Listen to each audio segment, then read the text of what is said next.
White ওয়াশের স্বপ্ন ছিল হাতের মুঠোয়, কিন্তু শেষ মুহূর্তে সবকিছু বদলে গেল। রুদ্ধশ্বাস লড়াইয়ের পর মাত্র 1 উইকেটের নাটকীয় জয়ে বাংলাদেশকে হারিয়েছে অস্ট্রেলিয়া।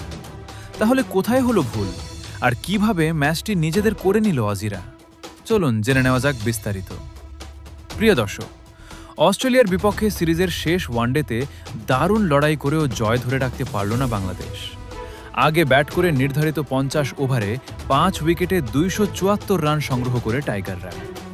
জবাবে ব্যাট করতে নেমে অস্ট্রেলিয়া শুরু থেকেই আক্রমণাত্মক ক্রিকেট খেলতে থাকে। তবে বাংলাদেশের বোলাররা নিয়মিত বিরতিতে উইকেট তুলে নিয়ে ম্যাচে উত্তেজনা ধরে রাখেন। এক পর্যায়ে মনে হচ্ছিল সিরিজে পূর্ণ আধিপত্য দেখিয়ে অস্ট্রেলিয়াকে হোয়াইট ওয়াশ করবে বাংলাদেশ, কিন্তু শেষ দিকে অস্ট্রেলিয়ার নিচের সারির ব্যাটারদের দৃঢ়তায় ম্যাচের মোড় ঘুরে যায়। রুদ্ধশ্বাস লড়াই শেষে 49 ওভারে 3 বলে 9 উইকেট হারিয়ে 277 রান তুলে নেয় অস্ট্রেলিয়া। ফলে 3 বল হাতে রেখেই 1 উইকেটের নাটকীয় জয় নিশ্চিত করে সফরকারীরা। এই হারের ফলে হোয়াইট ওয়াশের স্বপ্ন ভাঙলেও পুরো সিরিজ জুড়ে দুর্দান্ত পারফরমেন্স দেখিয়েছে বাংলাদেশ। ব্যাটিং, বোলিং এবং ফিল্ডিং সব বিভাগেই টাইগাররা নিজেদের সামর্থ্যের প্রমাণ দিয়েছে। আপনার মতে ম্যাচের টার্নিং পয়েন্ট কোন মুহূর্তটি ছিল? কমেন্টে জানান।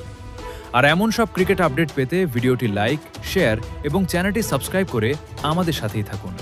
ধন্যবাদ।